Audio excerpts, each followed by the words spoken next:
ನಿಜವಾಗ್ಲೂ ಬಂಗಾರದ ಮನುಷ್ಯ ಸಿನಿಮಾ ನೋಡಿ ರೈತ ಆಗ್ಬೇಕಂತ ಡಿಸೈಡ್ ಮಾಡಿದ್ರಾ? ಅಂದರೆ ಆ ಟರ್ನಿಂಗ್ ಪಾಯಿಂಟ್ ಅಲ್ಲಿವರೆಗೂ ನಿಮ್ಮನ್ನು ಮುಟ್ಟಿದ್ದು ಹೇಗೆ? ಮುಂಚೆಯಿಂದ ನಾವು ಅಗ್ರಿಕಲ್ಚರ್ ಫ್ಯಾಮಿಲಿ.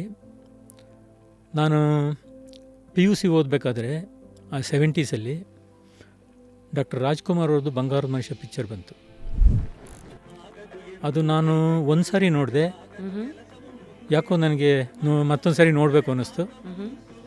ಇನ್ನೊಂದು ಸಾರಿ ನೋಡಿದೆ, ಇನ್ನೊಂದು ಸಾರಿ ನೋಡ್ಬಿಡೋಣ ಅಂಥೇಳಿ ಕಾಲೇಜಿಗೆ ಹೋಗ್ದೇನೆ ಅವತ್ತು ಬಂದು ಅಲ್ಲೇ ಕೂತ್ಕೊಂಡು ಆ ಪಿಕ್ಚರ್ ನೋಡ್ತಾನೆ ನಾನೊಬ್ಬ ಯಾಕೆ ರಾಜ್ಕುಮಾರ್ ಆಗಿ ರಾಜೀವಪ್ಪ ಆಗಿ ಊರಿಗೆ ಹೋಗಿ ನನ್ನ ತಮ್ಮದನ್ನೆಲ್ಲ ಓದಿಸಿ ಒಳ್ಳೆ ಕೆಲಸ ಮಾಡಿ ನಮ್ಮ ತಂದೆ ತಾಯಿಗೆ ನಾನು ಯಾಕೆ ನೆರವಾಗಬಾರ್ದು, ನಾನೊಬ್ಬ ಬಂಗಾರದ ಮನುಷ್ಯ ಯಾಕೆ ಆಗೋಕ್ಕಾಗೋದಿಲ್ಲ ಅಂಥೇಳಿ ಅವತ್ತೇ ಪಣ ತೊಟ್ಟು ನಾನು ಬಂದು ಅಗ್ರಿಕಲ್ಚರ್ನೇ ನಾನು ಪ್ರಿಫರ್ ಮಾಡಿದೆ.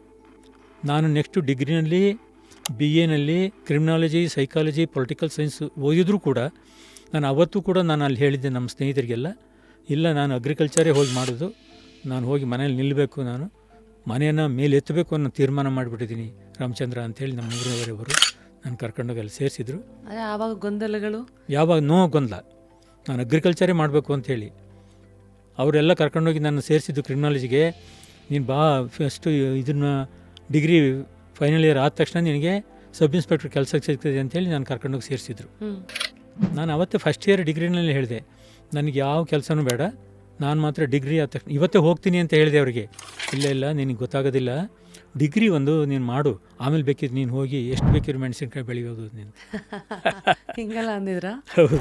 ಫುಲ್ ವಿಡಿಯೋನ ನೋಡಿ ಆನ್ ರ್ಯಾಪಿಡ್ ರಾಶ್ಮೀಸ್ ಯೂಟ್ಯೂಬ್ ಚಾನಲ್.